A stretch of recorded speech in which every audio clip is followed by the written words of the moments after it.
தினம் ஒரு ஜெபம் என்கிற ஜெப வேலைக்கு நேராக இயேசு கிறிஸ்துவின் நாமத்தினாலே உங்களை வாழ்த்தி வரவேற்கிறேன். இன்றைய நாளுக்குரிய வசனம் நியாயாதிபதிகளின் புஸ்தகம் அதிகாரம் 6 வசனம் 12. கர்த்தருடைய தூதனானவர் அவனுக்கு தரிசனமாகி, பராக்கிரமசாலியே, கர்த்தர் உன்னோடே இருக்கிறார் என்றான்.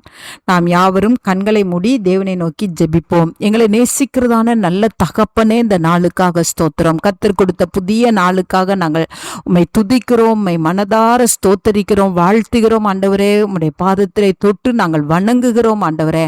ஆம் ஆண்டவரே, கர்த்தர் இந்த நாளிலே ஆண்டவரே பயந்து போய் இருந்த கிதியோனை பார்த்து ஆண்டவரே, மீதியானருக்கு பயந்து போய் ஆண்டவரே அப்பா இருந்த கிதியோனை பார்த்து நீங்க சொன்னீங்க பராக்கிரமசாலி என்று சொன்னீங்கப்பா. அதற்காய் ஸ்தோத்திரம். கர்த்தர் அவ்விதமாகவே அவனை மாற்றினீங்க. அந்த மீதியானரை மேற்கொள்ளத்தக்கதாய், மீதியானரை ஜெயிக்கத்தக்கதாய் ஆண்டவரே கர்த்தர் கிதியோனை ஆண்டவரை பலப்படுத்தினீங்க. அந்த தேவன் இந்த நாளை நோடு கூட சேர்ந்து ஜெபிக்கிற உடைய பிள்ளைகள் எதை குறித்து பயந்திருக்கிறார்களோ அந்த காரியத்தில் உடைய பிள்ளைகளுக்கு ஜெயத்தை கொடுக்கும்படியா இன்றைக்கு கர்த்தர் உடைய பிள்ளைகளோடு கூட இருக்கிறபடினால் நன்றி அப்பா.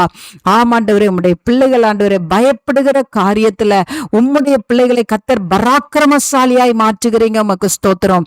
ஒருவேளை கடன் பிரச்சனையை பார்த்து பயந்து கொண்டு இருப்பார்களானால் கர்த்தர் சூழ்நிலையை மாற்றி அந்த கடன் பிரச்சனையை ஜெயிக்கும்படியான கிருபையை கர்த்தர் தருகிறீங்கப்பா. அதற்காய் ஸ்தோத்திரம்.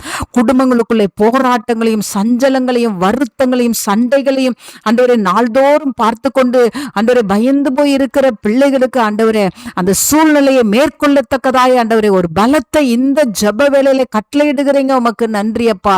ஒரு சமாதானத்தின் தேவன் மூடுகிறபடினால் உமக்கு நாங்கள் நன்றி செலுத்துகிறோம் ஆண்டவரே. வியாதியை குறித்து பயந்து போய் இருக்கிற உம்முடைய பிள்ளைகளுக்கு ஆண்டவரே அந்த வியாதியின் கூரை முற்றிலுமாய் கர்த்தர் ஒழிய பண்ணி ஆண்டவரே உம்முடைய பிள்ளைகளுக்கு பலனை கட்டளையிடுகிறபடினால் உமக்கு ஸ்தோத்திரம் ஆண்டவரே. ஆண்டவரே உமக்கு ஸ்தோத்திரம். பராக்கிரமசாலி என்று சொல்லி இன்றைக்கு உம்முடைய பிள்ளைகள் ஒவ்வொருவரையும் ஆண்டவரே பலப்படுத்துகிறபடினால் நன்றி. பலனடையட்டும் ஆண்டவரே. ஆண்டவரே பலங்கொண்டு திடமனதாயிரு என்று சொன்ன தேவனுடைய வார்த்தையின் வல்லமை இன்றைக்கு உம்முடைய பிள்ளைகள் மீது மூடுகிறபடினால் நன்றி. இயேசுவின் மூலம் ஜெபிக்கிறேன் நல்ல பிதாவே. ஆமேன், ஆமேன்.